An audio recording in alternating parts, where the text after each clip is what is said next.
Welcome back, gamers, to another D2 video. Before we get into today's topic, I just want to say thanks for the support on the previous video regarding Doom Petitioner. I wasn't really sure if something like that would do well, especially considering we're in the worst lull, arguably, in Destiny's history with Final Shape's delay, and viewership kind of, fell off a cliff across the board. So, yeah, thanks for that. Now on to today's topic. Let me ask you guys a question. When was the last time that you thought an auto rifle was anything close to viable in Destiny 2, specifically in the PvE sandbox? I know we've had Amit and Hardlight for a brief moment in the sun for PvP, but in terms of PvE quality, personally, I feel like it has been forever. In my opinion, the closest we've had to a great auto rifle is Rufus's Fury, which, don't get me wrong, it is a good auto for sure, but I feel like it's safe to say that when it comes to higher up endgame content in PvE, they are largely dominated by either hand cannons or bows due to them being just very versatile, providing good damage, or just going bonkers via the seasonal artifacts, and autos really don't feel the same way. However, I think that has changed with this season. Enter the Ras Arago 4, the auto rifle. I was finally able to get a few good rolls of this, and let me tell you, this thing is actually pretty fun. Let's first go over the kit. It has your standard mag perks, appended, extended, tac mag, flared magwell, etc. Any of those will do just fine. Next, we have the third column. We have a few choices here to make. The top three, I think personally, being Subsistence, Repulsor Brace, and my personal favorite, Wee Woo Rounds. Given that this is a world drop and not something that you can just craft and choose, I'd say if you can get any of these three, you're just set and totally fine with that choice.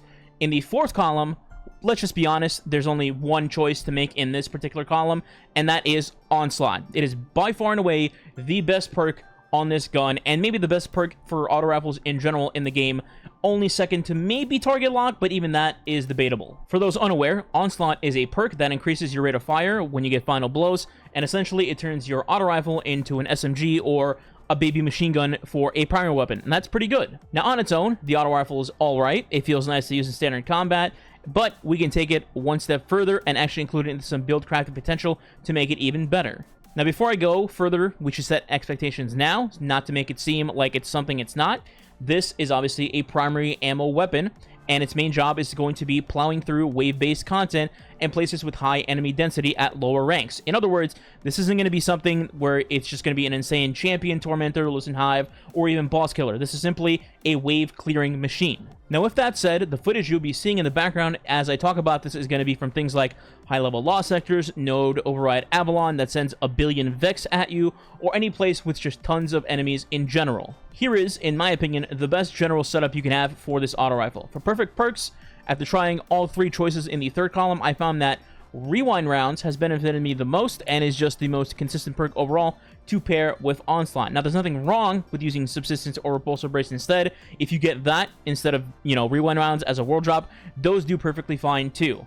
But I would go with Rewind Rounds if you actually have the choice between, like, two different copies of the weapon. And, of course, in column 4, you're going with Onslaught. Next, we want to maximize the auto's potential. So, let's take a look at its affinity. It's Void? Alright, great. That means we should synergize it with Void subclasses because it'll have great combinations with those fragments and aspects. Specifically, I believe that Hunters benefit the most from using Ras Arago, but if you are a Titan or a Warlock main player, you can still use this setup. You just have to go specifically speccing into a different exotic to pair with it. In a Titan's case, your best friend is going to be Actium Warrig for ammo efficiency. For Warlocks, your best bet is likely going to be using either Controverse Holds or Briar Binds, solely due to the fact you're going to want to have as much uptime as possible with your abilities live as you can, which both of these gloves do exceptionally well. Back to Hunter now. What truly makes this weapon busted, I think, as much as a Legendary Primary can be anyway, is Gerfalcons. Now, Gerfalcon states that your Void weapons get volatile rounds after you emerge from being invisible. Additionally, if you perform a finisher while invisible, all your weapons gain bonus damage, and you plus your allies will gain an overshield with improved class ability regen. And on Hunters, it is comically easy to go invisible several times over without breaking a sweat. But that's not all. Since we're using a Void subclass, we can slot in the Echo of Undermining to get weakened grenades out of our kit, and then Echo of Starvation, which will allow us to gain Devour when we pick up an Orb of Power, which will have several ways to create, including our grenades with Echo of Undermining. Since we're a Hunter, invisibility is the name of the game, so you want to maximize going invisible as much as you can as often as possible. So we're going to be rocking Vanishing Step and Silence Executioner in this case. Now, you'll be able to go invisible when you either use your dodge or you kill an enemy that has a Void debuff on it. In this case, weaken from either your grenade or your smoke bomb, or them just being volatile. And needless to say, every mother trucker you run into will be volatile thanks to this setup. As for orb creation to start your engine, you can use weapon siphon mods, ability orb generating mods like Firepower, or you can run Reaper and Powerful Attraction in your class item, allowing you to make an orb of power when you kill an enemy after dodging. And if you've already had orbs on the ground somewhere prior to your dodge, you will scoop up those orbs as well, thanks to Powerful Attraction. Once you get your engine going through the orbs of power to give you Devour, and you also have volatile rounds going thanks to this setup, you're actually very hard to stop. You're borderline unstoppable when it comes to just trash mobs and wave-based content. You're going to plow through everything with absolute ease, and despite your weapon only being a primary ammo weapon, you're going to feel like you're just plowing through everything using a machine gun until they're all dead. The only things that can stop you basically at this point are going to be, again, those things that you're not supposed to focus on anyway, that being tormentors, bosses, etc., which you shouldn't be using this weapon against anyway. Sneak from the future here, I forgot to mention one last thing. In the event that you are having awful luck with world drops and don't have a good Rosarago, but you want to try out something with Onslaught, there is one more weapon in the game that Bungie reintroduced with the Onslaught perk on it now. It's also an auto rifle. It is Breakneck. Now, the good news is it's not a world drop. You can actually engram focus it. The bad news is you have to play Gambit. I'm just kidding. Gambit's not really that bad. It's not PvP. Yeah, it comes in Gambit, and you can get Onslaught on this, as well as other things like Kinetic Tremors.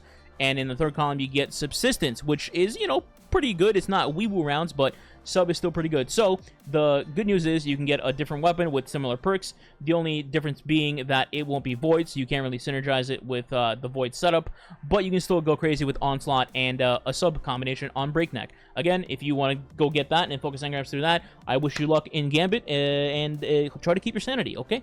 Back to the video. Overall, I think this is the first auto rifle that I've genuinely enjoyed and actually like using in higher end content since probably Gnawing Hunger back in its heyday. Finally, one last word of advice. Well, I don't know if it's really qualifying as advice, but keep in mind that we're also due for a Void-heavy season in terms of artifact mods, so who knows, this thing could become an absolute monster if Bungie gives us half as many crazy mods for Void as they currently do with Solar in Season of the Wish. So, with all that said, what do you think about Rosarago? Are you enjoying it? Have you gotten a god roll to drop for you yet?